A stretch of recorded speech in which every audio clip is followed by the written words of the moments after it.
Racing pigeons have long been admired for their exceptional homing abilities, and the sport of pigeon racing has captivated enthusiasts around the world. To ensure the success of these remarkable birds in races, a comprehensive training program is essential. In this extended discussion, we will delve deeper into the various aspects of training racing pigeons, emphasizing the importance of physical and mental preparation, training techniques, and the significance of individual flying.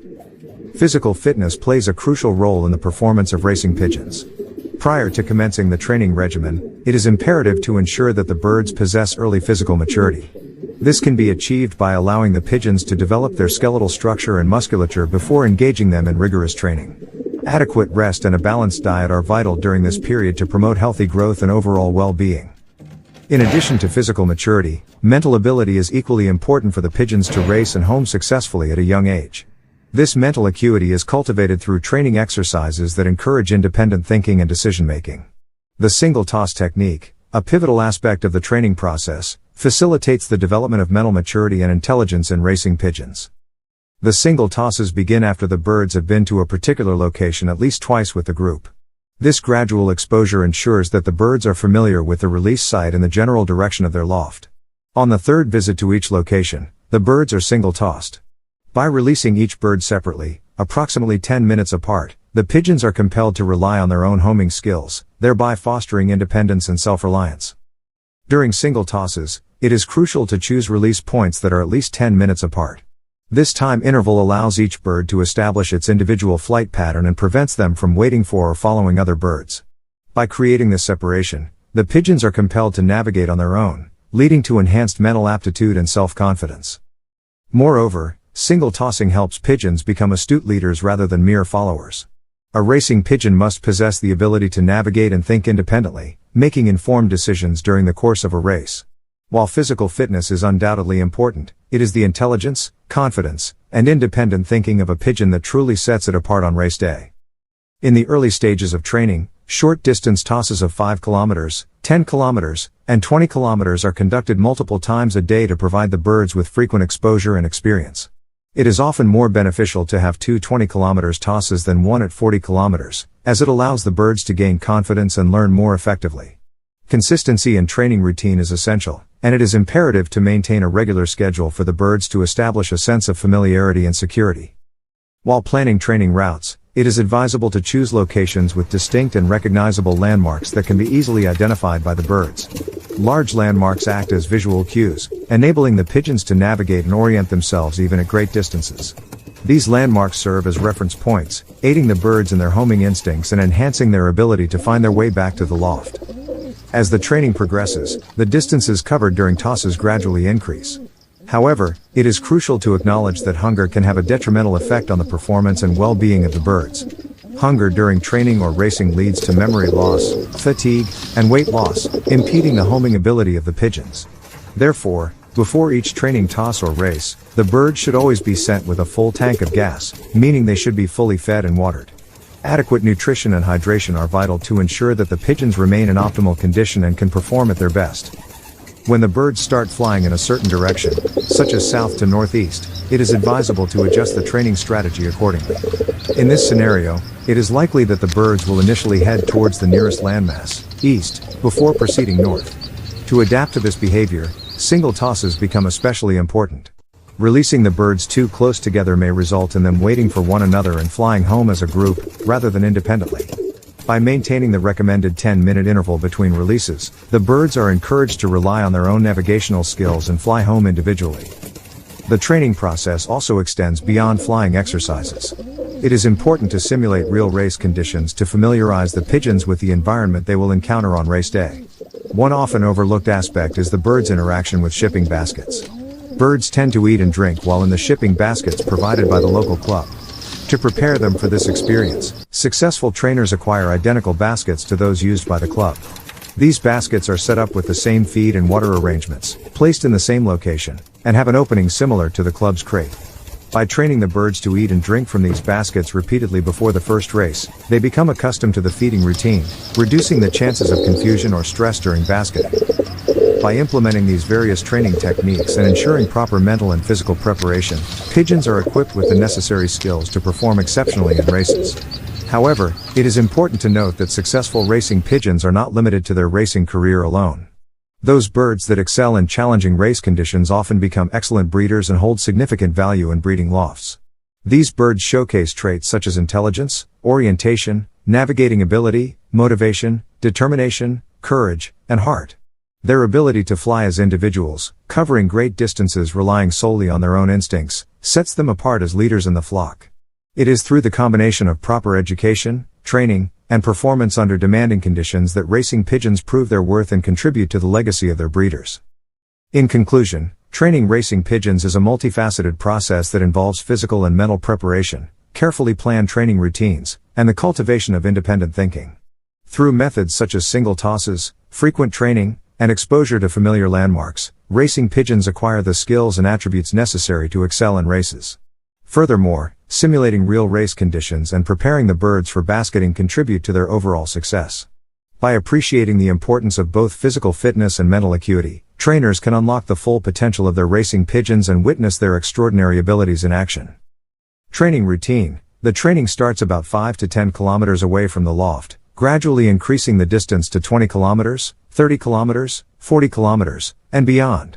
At each location, the birds are released 2 to 3 times as a group before moving on to single tosses. Single tosses. Single tosses are important for the young bird's education. They teach the bird to think independently and not rely on other birds for navigation. Each bird is released separately, about 10 minutes apart, and must rely on its own homing skills. Physical and mental maturity. It is important for the birds to possess both physical maturity and mental ability to race and home successfully at a young age. Single tossing helps develop mental maturity and intelligence in the birds. Training frequency. Training tosses at short distances, 5 kilometers, 10 kilometers, 20 kilometers, can be conducted 2 to 3 times a day, providing the birds with more experience. Regular feed and water should always be available to the birds. Landmarks. When choosing training locations, look for large landmarks that the birds can remember and see from great distances. This helps them navigate and find their way back home. Hunger and survival. Birds should always be sent to training tosses with a full tank of gas, fully fed, and watered. Hunger during training can cause memory loss, fatigue, weight loss, and affect the bird's homing ability. Independent flying. After reaching a certain distance, 50 kilometers in this case, all training tosses should be single bird tosses. This teaches the birds to fly independently and not rely on other birds. Mental maturity and intelligence. Single tossing helps create mental maturity and intelligence in the birds. It teaches them to navigate and think independently, rather than becoming followers. Preparation for basketing. Birds should be prepared for basketing by using a basket identical to the one used by the local club. This helps them become familiar with the basket, feed, water, release location, and opening before their first race. Training athletes. Breeding and training racing pigeons is similar to training human athletes. It requires athletic ability, proper training, coaching, good diet, health and hygiene habits, rest, routine, and a stress-free environment. Different races. In South Africa, there are various types of races for young and old birds, including classic races. Birds that perform well in these races exhibit intelligence, orientation, navigation ability, motivation, determination, courage, and heart. Successful racers often become excellent breeders.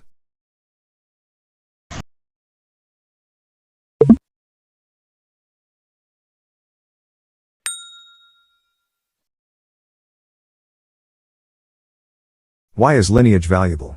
Allow me to explain. Dear readers, it is you who determine which lofts receive attention. The subsequent commerce amplifies this effect. Let's consider the recent sale on Pipa for the victims of the Asia disaster. The highest prices were paid for pigeons from Gabby Vanden Vabela, both directly and from his satellite lofts. Why? Not because these pigeons are the best, as they are readily available if one knows where to look. It is because pigeons from Gabby are currently the most profitable. You, too, can benefit at your own level by having pigeons from Gabby in your loft. It ensures a good annual yield from your pigeon sales. There is also some manipulation with pedigrees. I am aware of a breeding station that offers many different varieties. You may not desire certain breeds, but they conveniently have them available. This breeding station receives inquiries only for pigeons from Gabby, and they can only sell a limited number of them. However, the customer is king, and refusing to sell would be unwise in the trade. So, another pair of pigeons is simply associated with the ring number in the computer. The customer is satisfied, and the breeding station continues to thrive. This is how things work, and although you are aware of it, you still hold tightly to the concept of lineage. The same applies to performance. In this aspect, you have more to rely on. It is common knowledge that if a loft fails to deliver good performance, it is best to steer clear. However, an exception is made for breeding stations without flying pigeons from Gabi. It seems strange, doesn't it? The loft's performance says something, but we are drawn to the quality of the pigeons, not the fancier who achieves success through various tricks. That's why the individual performances of the pigeons themselves matter more to me. If several pigeons from a particular pair consistently fly fast, it becomes more enticing to acquire offspring from them. On the other hand, fanciers who focus mainly on sales cannot be trusted. That's how I perceive it, although most people seem to think differently. Therefore, one must remain vigilant to find good pigeons at an affordable price. Another crucial factor is whether the fancier in question possesses knowledge about pigeons, be it as a competitor or a breeder. When purchasing pigeons, it is important to acquire birds with breeding value. If there is no lineage that has consistently performed well over multiple generations, there will be significant uncertainty for the future. Hence, we search for pigeons that easily pass on their desirable traits. At least, that's what I seek. Do you still place your sole reliance on pedigree and performance? Do you run the risk of being deceived? Nevertheless, some readers have already awakened to the fact that they cannot or simply do not wish to participate in the sales circuit. After all, it is just a sport and a hobby, and it should be enjoyable. A reader once asked me if I have a talent for selecting pigeons. If it were that simple, we would all know the trick. Unfortunately, it is more complicated for you. A pigeon is not considered good solely due to one quality. To truly excel, it must possess much more than just a single desirable trait. The more good qualities a pigeon possesses, the easier it is to pass them on to the next generation. Conversely, a pigeon with few desirable traits will produce mediocre offspring. Negative traits are dominant by nature and inheritance. You are aware of this, aren't you? Therefore, we must work with pigeons that lack as few desirable traits as possible. This is the best starting point. If you start with the wrong foundation, you will have a lot of wasted effort. To minimize waste, it is crucial to begin with pigeons that are as close to perfection as possible regarding essential properties. Even then, it remains challenging because if a pair fails to bond properly, there will be a considerable amount of waste. One thing is certain, all traits depend on the quality of natural vitality. It is the foundation of everything. Once you have successfully established this characteristic among your pigeons, you are on your way to reaching the top level. Such pigeons recover quickly, are less prone to illness, get in shape faster, maintain their form better, deliver superior performances, and the list goes on. Another certainty is that if we strictly select based on natural vitality and continue to do so over the years, our performance will inevitably rise and reach a certain level. The height of that level depends on your efforts. Once you have reached a certain level, the challenge is to maintain it. This is where breeding methods come into play. You can maintain a genetic stock of pigeons through inbreeding or family breeding. However, the longer you pursue this method, the more waste you accumulate. Inbreeding or family breeding inherently reduces vitality. You can choose to continue down this path, but it requires significant expertise in selecting suitable individuals. Crossbreeding is an easier approach. It provides the necessary natural vitality. However, it goes without saying that you must use the right individuals for the cross. This, too, demands expertise. The payoff is significant. With the right crossbreeding, you can sustain success for a decade. And then the cycle starts again. That's why I advocate for a balanced approach in the breeding loft: inbreeding, crossbreeding, selection, crossbreeding, inbreeding, and so on. This means you must always keep an eye out for good foreign stock, as it might be the missing piece to complete your pigeons. Furthermore, it is crucial to observe new additions to your loft closely and give them time. Observing their offspring closely from birth is vital. How do they hatch? How do they grow and develop? How do they interact with your existing pigeons? Mastering the characteristic of natural vitality requires daily observation, constantly assessing the pigeons, noting differences, detecting changes, accumulating impressions, and making numerous decisions. Ultimately, this is what real pigeon sport entails. It requires dedication, but once you have gained knowledge, no one can take it away from you. It always pays off in terms of results. However, if you continue to rely on uncertain factors like lineage and performance, imitating the masses, you will remain part of the gray, average group that is continually amazed by how certain club members repeatedly achieve success. Please remember that the process of selecting pigeons is not a simple task. It is not solely about possessing a few good qualities. To truly excel, A pigeon must have a multitude of positive traits. The more desirable qualities a pigeon possesses, the easier it becomes to pass them on to future generations. Conversely, a pigeon with only a few desirable traits will produce offspring with mixed results. Undesirable traits tend to dominate an inheritance, and it is essential to keep this in mind. To minimize wasted efforts, it is crucial to work with pigeons that lack as few desirable traits as possible. Starting with a solid foundation is key. If you begin with the wrong pigeons, you will face numerous disappointments and setbacks. One undeniable fact is that the quality of natural vitality underpins all other traits. It serves as the bedrock for success. Once you have successfully established strong natural vitality among your pigeons, you are on the path to reaching the highest levels of performance. Pigeons with robust vitality recover quickly, are less susceptible to illness, achieve peak form faster, maintain it more consistently, deliver exceptional performances, and so on. Another certainty is that if you rigorously select pigeons based on natural vitality and continue to do so over the years, your performance will inevitably improve and reach a certain level. The exact height of that level will depend on your efforts and dedication. Once you have reached a certain level of success, the challenge becomes maintaining it. This is where breeding methods come into play. You can choose to maintain a genetic stock through inbreeding or family breeding. However, it is important to note that as you pursue these methods, you will accumulate more and more waste. Inbreeding and family breeding gradually reduce vitality.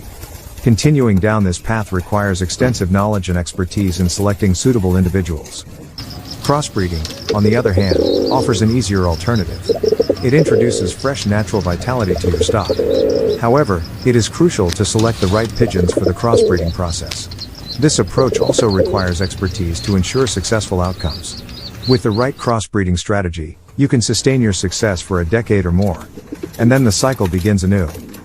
That's why I advocate for a balanced approach in the breeding loft, a combination of inbreeding, crossbreeding, selection, and repeating the process. It is essential to always remain vigilant and seek out good pigeons from other sources that can complement and enhance your existing stock. Additionally, closely observing and giving time to newcomers is of utmost importance. Paying careful attention to their offspring from the moment they are born is crucial. How they hatch, grow, develop, and interact with your other pigeons provides valuable insights. Mastering the characteristic of natural vitality requires constant observation, noting differences, tracking changes, accumulating impressions, and making informed decisions. In the end, this is what true pigeon sport is about. It requires dedication and effort, but the knowledge you acquire along the way will